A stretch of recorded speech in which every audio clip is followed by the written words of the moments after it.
Last year when I was at the Quail, I overheard this man say that he was going to have a motorcycle museum opening up in about a year. This man, of course, is Robb Talbott. It's nice to meet you, sir. Thank you. Finally had the pleasure of meeting him in person yesterday, where he won Best of Show with his beautiful, it's a 1925 R37. R37, yes. Perfect. Congratulations. So proud.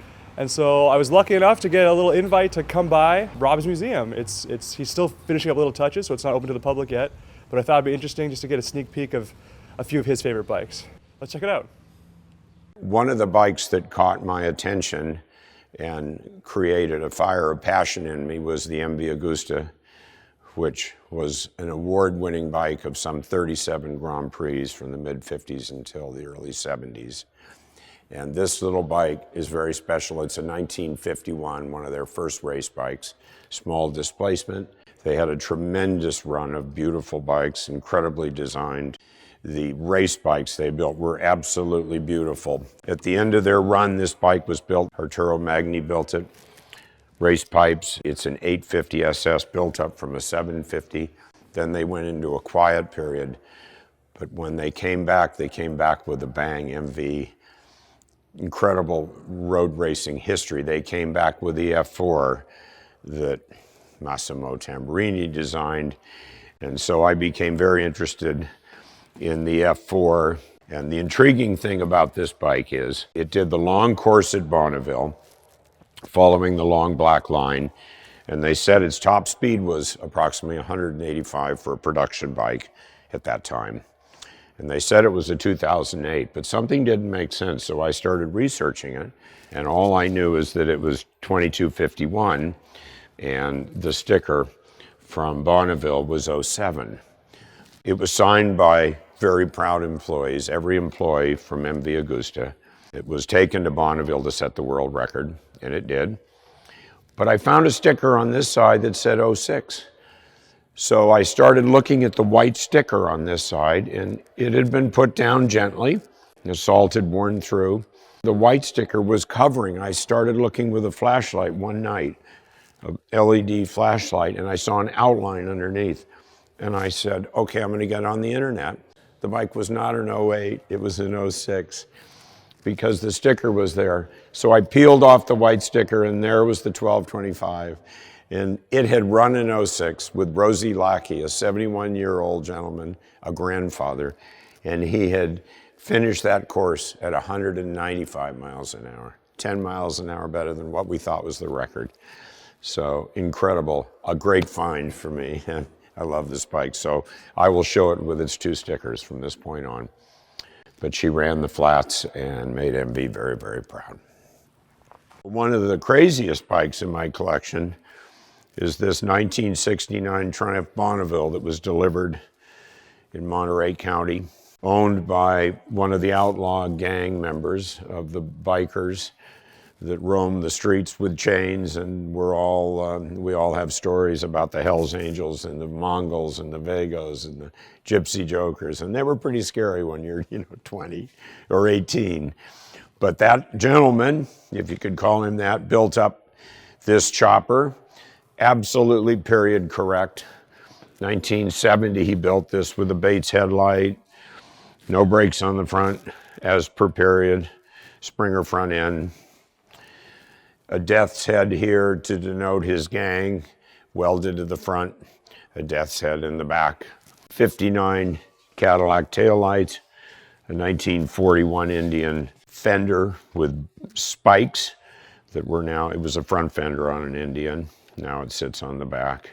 Straight pipes, crazy linkage with only a crummy rear brake, painted it all, candy apple red. Shortly after it caught fire and burned completely to the ground.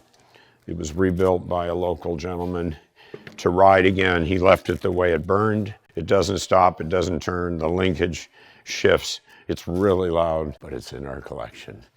I saw that bike doing burnouts in 2003 at a local, wonderful Mexican place where we go, and they had an event, and this bike showed up, and the gentleman was doing burnouts in the parking lot. I fell in love with this bike in 2003. It took me almost 15 years to own it, but it's here in the museum.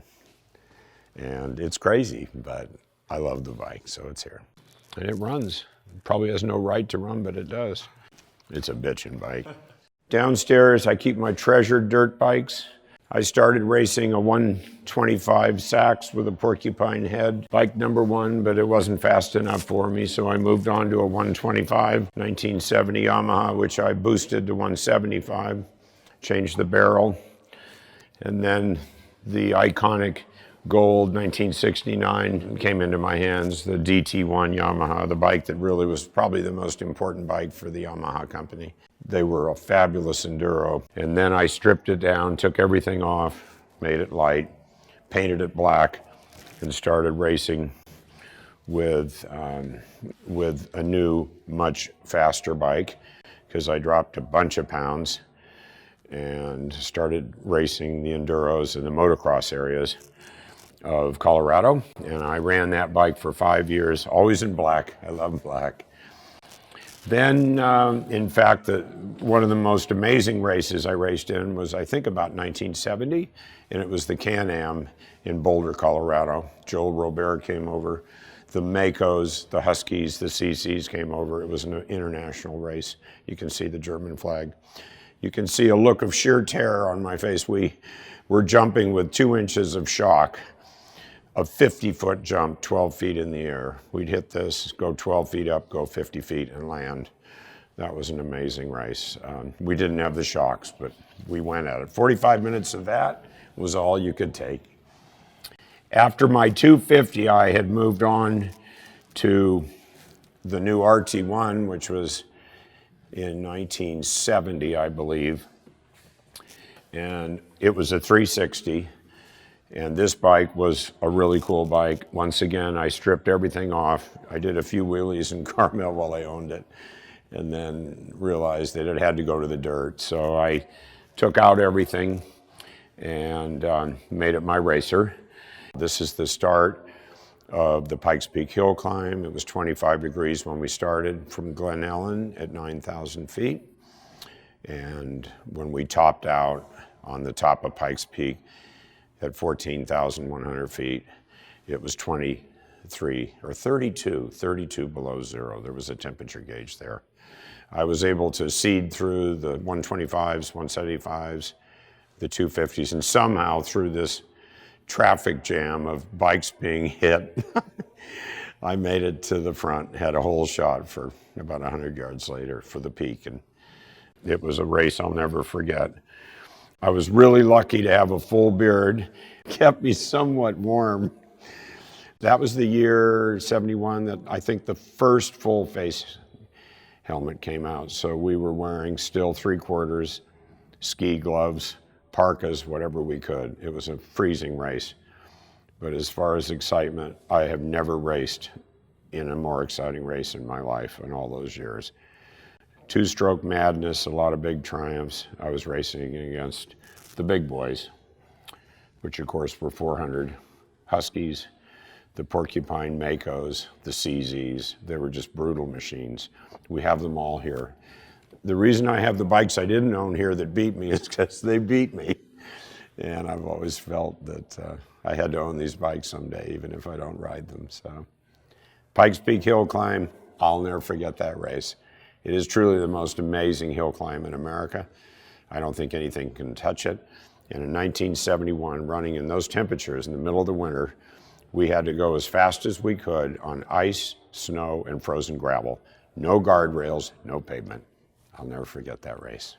And what I've always enjoyed doing forever is telling stories. And now I have an official place of business to tell stories. Every single one of these bikes has a story, as I've just told you. And I want to share my passion from now on. It's a nonprofit 501c3 museum, and that's the way I want it. I don't want to be in business anymore. I want to enjoy my passion. I want to tell my stories. There's so many stories to tell. I promise you'll enjoy it. So please come visit us.